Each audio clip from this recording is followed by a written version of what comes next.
আমরা ওখানে চলে যাচ্ছি। তুই একটা কাজ কর ভাই, একটু ফ্রেশ হয়ে গরুর খামার, মুরগির ফার্ম এগুলো একটু ট্যাকেল করে চলে আয়।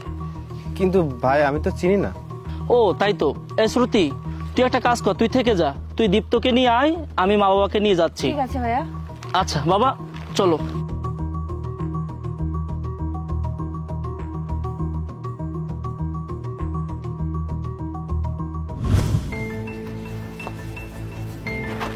কি ব্যাপার দীপ্ত সাহেব, মালিকের কাছে ফাঁকি দিয়ে এখানে গভীরভাবে কি ভাবা হচ্ছে? আরে না, কই কিছু তো ভাবছি না। আমাকে বোকা বানালে হবে? ভালোবাসার মানুষের কথা মনে পড়ছে বুঝি? আরে দূর, মজা নিচ্ছ না? আমি তো ভালোবাসার মানুষের পাশেই বসে আছি। মানে কি? কই, আমি তো আশেপাশে কাউকে দেখতে পাচ্ছি না। গভীর মনোযোগ দিয়ে দেখতে হবে, তাহলে ভালোবাসার মানুষকে দেখতে পাবে। আচ্ছা শ্রুতি, তোমার কাছে কিছু কথা জানা ছিল। কি কথা বলো? আচ্ছা, তোমার ছোট ভাই কি কোনো নেশা পানি করতো? না, তেমন কিছু করতো না, কিন্তু তুমি এসব কথা হঠাৎ করে কেন জিজ্ঞেস করছো? আরে এত ভাবছো কেন? আমি কি তোমাদের পরিবারের কথা জানতে পারি না? আসলে তোমার ছোট ভাইয়ের কথা খুব মনে পড়ছিল, তোমাদের জন্য খুব খারাপ লাগছে, তাই জিজ্ঞেস করলাম। আচ্ছা সেদিন কি হয়েছিল বলো তো? সেদিন কি হয়েছিল শুনবে? তাহলে শোনো।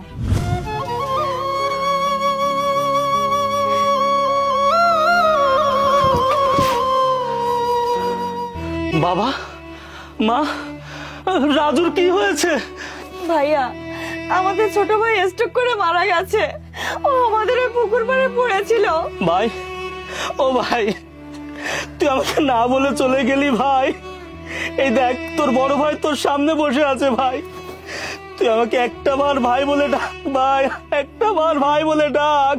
আমার রাজুর তো কোনো শত্রু ছিল না, গ্রামের প্রত্যেকটা ছেলেই ওকে ভালোবাসতো, ও সুনাম করত। বাবা, ভালো মানুষ দুনিয়াতে বেশি দিন থাকে না। ও ভাই, শ্যামবাজারের ওই 3 তলা বাড়িতে কে থাকবে?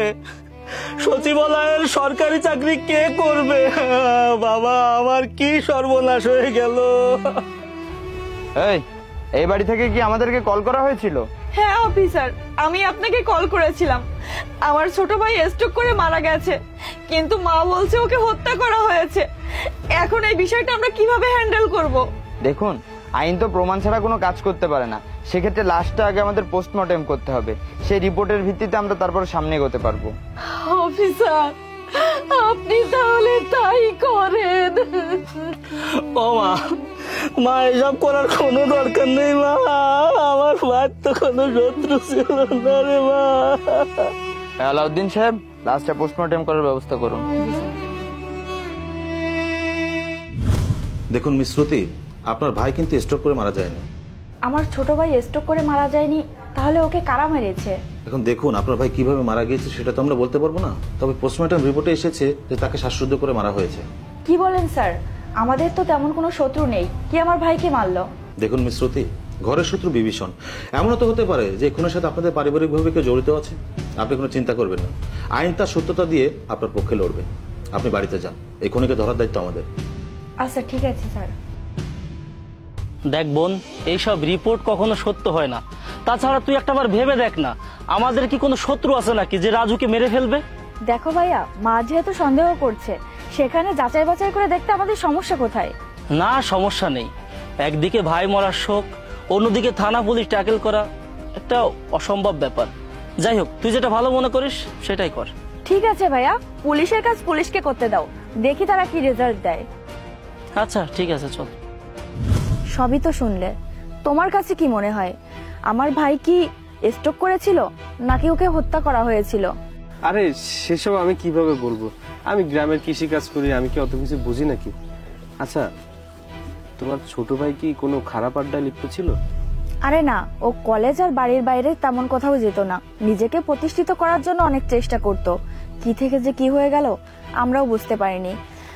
যাই হোক, সন্ধ্যা হতে আর বেশি বাকি নেই, চলো বাসায় যাই।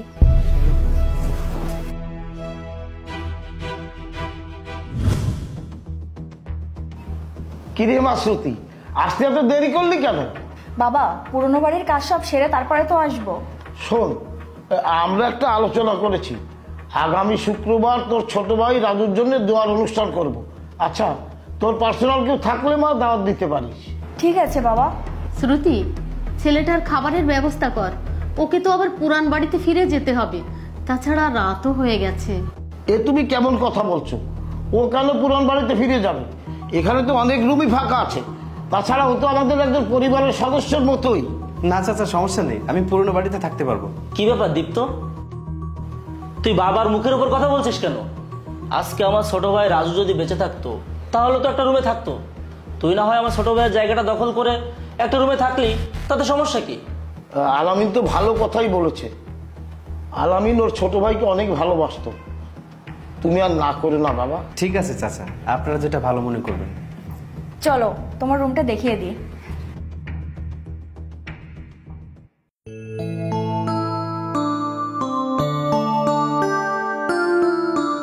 এই নিন সাহেব, এই রুমটা আজ থেকে আপনার। সাহেব না, আমি তো গোলাম। গোলাম টেক্কা যাই হও না কেন, তাড়াতাড়ি ঘুমিয়ে পড়বে, বেশি রাত জাগবে না কিন্তু।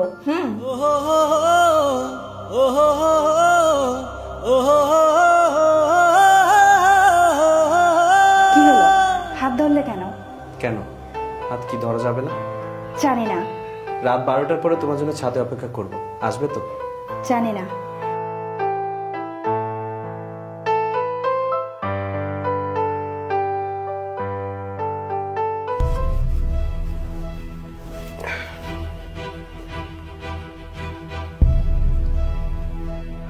Hello sir. স্যার, আপনি যে সন্দেহে আমাকে এখানে পাঠিয়েছিলেন তার বিন্দুমাত্র কোনো মিল এখানে পাচ্ছি না।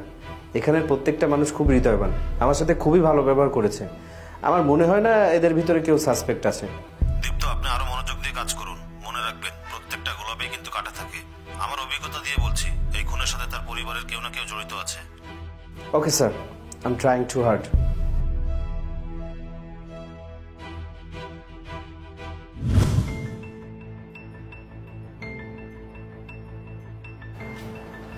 কি ব্যাপার, এত রাতে আমাকে ছাদে কেন ডেকেছো?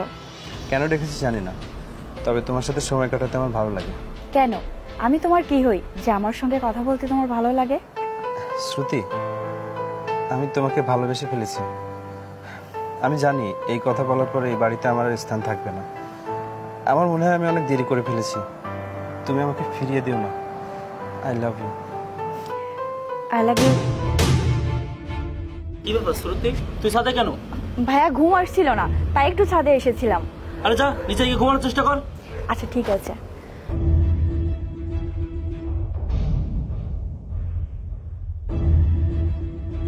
হ্যালো বন্ধু, আগামী শুক্রবার রাজুর দোয়ার অনুষ্ঠান, তুই কিন্তু আমাদের বাড়িতে চলে আসবি। তোর বাবা মায়ের সামনে যেতে আমার কেমন ভয় ভয় লাগতেছে। আরে পাগল, কিসের ভয়? রাজুর মৃত্যুর দৃশ্য আমার চোখের সামনে ভেসে ওঠে। আরে বন্ধু, আমার ছোট ভাই রাজুকে তুই আর আমি মেরেছি। আমরাই মেরেছি, এটা শুধু আমরাই জানি।